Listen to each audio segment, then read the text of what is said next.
Are you tired of needing a feeder and a waterer for your pet? I'm Gina with WTI, and I was surprised at how little space this unit takes up that I got from Waithem.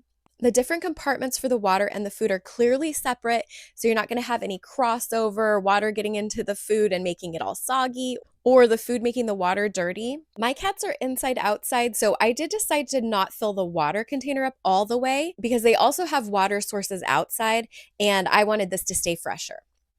This was a breeze to set up. I have never had a Wi-Fi connection go together so smoothly from the app. Of course, this is completely customizable with how often you want to feed your pet.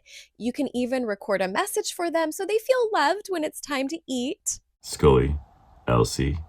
The camera gives you a nice broad view too. It's not just of the bowl, so you can see what your cat's up to during the day or at night because this has great clear night vision. I love all the cute little cat accents on this. It makes me super happy just to look at it.